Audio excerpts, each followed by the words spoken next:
Resuming debate. Pembroke. Madam Speaker, I'm proud to rise on behalf of the constituents of the beautiful riding of Renfrew-Nipissing-Pembroke who value freedom and diversity of thought. Recently, there's been an outbreak of diversity of thought amongst my Liberal colleagues. I know that can be scary for some of them. To reassure them, I will heed the call to unity and try to lower the temperature on this very important debate about C11, the Online Streaming Act.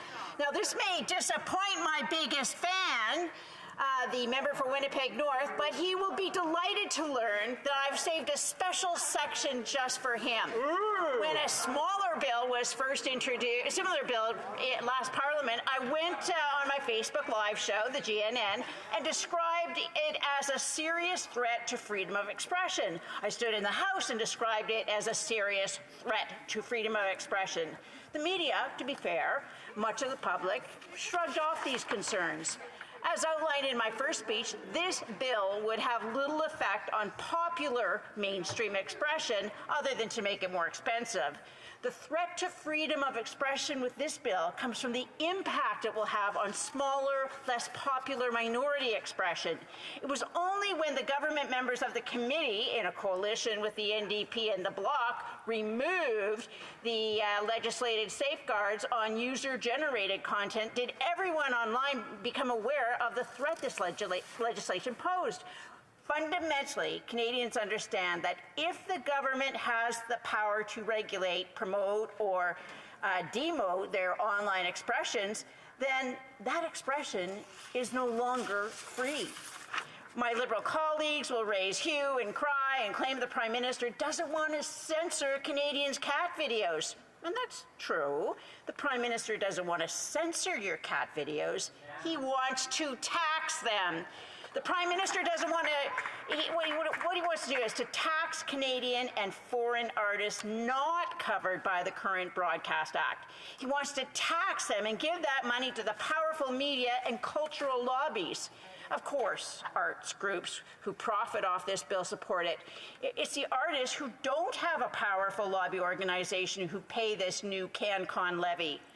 This legislation proposes to take money from digital artists and redistribute it to the government's preferred analog artists, just like how the government uses income tax dollars taken from new media journalists and gives it back to the horse and buggy media.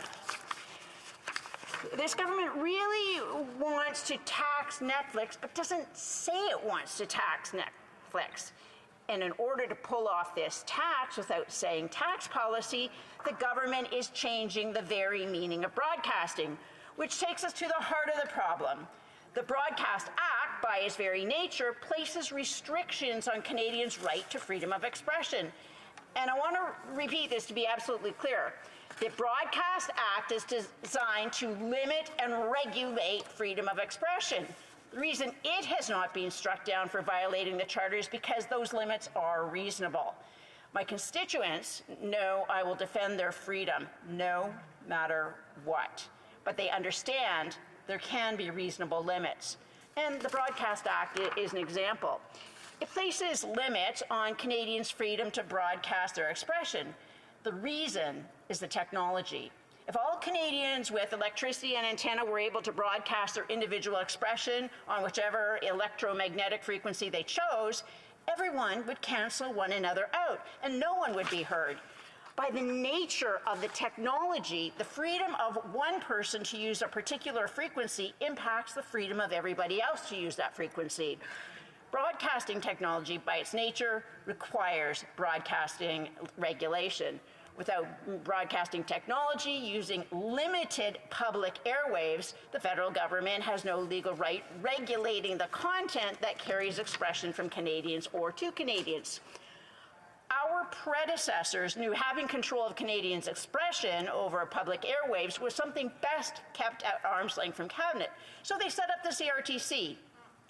The Broadcast Act regulates expression. It's baked into the legislation. It's what the CRTC does. Streaming is not broadcasting. The freedom of one Canadian to stream content does not limit the freedom of any other Canadian to stream other content.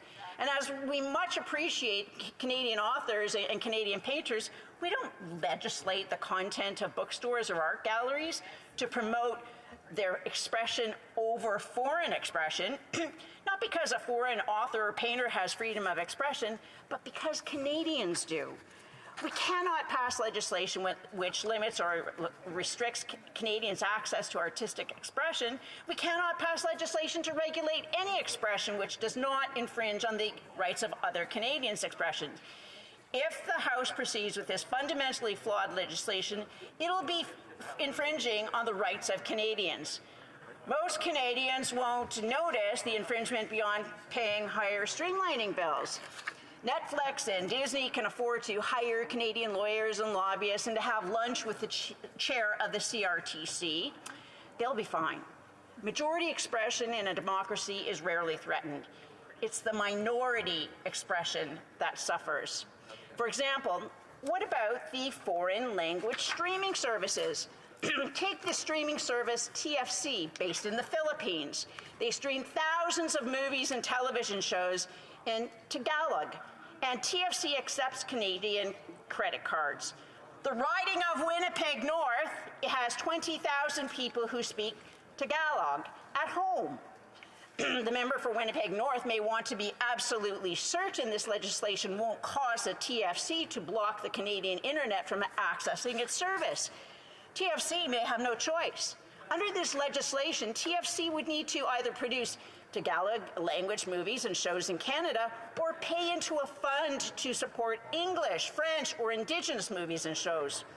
Netflix is already producing movies and shows here. Netflix can afford to spread its CanCon levy across 5 million subscribers. Can TFC afford to spread its CanCon levy across 20,000 constituents in Winnipeg North? Or more importantly, can the Tagalog community in Winnipeg North afford the CanCon levy? That CanCon levy has to come from somewhere. It can come out of the pockets of hardworking immigrants in Liberal ridings, or it can come at the expense of writers, actors, musicians, costumers, and set designers in the Philippines. How does this possibly sit well with my colleagues across the aisle? It just can't be the cultural special interest groups who do a lot more than just sip champagne at galas in order to keep the elections in order to keep the Liberals in power at election time. So it must be about the money. It always is. The fact is that the bill exempts user-generated content unless it makes money. Strongly suggests that it's just a tax grab with a side order of censorship. But in the interest of promoting listening between parties, I want to acknowledge that for some of my colleagues, and in particular those from Quebec, this bill is about protecting Canadian and Quebecois culture. Quebec is an island of French in a sea of North American English. In the age of broadcasting, Canadians mostly tolerated CanCom rules as the bargain for protecting Canadian culture. In the age of the United States, we don't live next door to the in the age of the internet, we don't live next door to the United States. We live next door to everyone online. We have to turn our cultural policy inside out. We have to stop protecting our culture from the world and start promoting it to the world. My colleagues haven't noticed, the world wants more Canada. And I'm not just talking about the maple leaf flying in the streets of capitals across the world as a symbol of freedom. While Canadians have been binge-watching Lupin and Squid Game, people from Albania to Zimbabwe have been streaming Kim's Convenience and Schitt's Creek. Canadians are expressing themselves. This legislation threatens that expression. That threat falls primarily on minority expression, and it's what the Broadcast Act does. This legislation is regressive protectionism. It looks backwards and inwards. The members opposite still can't see this risk the bill poses to their constituents before they vote, so they should go out and speak to them, not the lobbyists or the special interest groups. Ask their constituents how much they spend each month. Ask them what they'd be forced to give up if the price went up by 10 or 20%. Madam Speaker, I plan to vote against Bill C-11 because I have listened to my constituents and what they're saying. And I hope I hope my Liberal colleagues will listen to the minority language voices in their ridings, and because they have just as much right to expression in their own language as they do. Thank you. Comments? The Honourable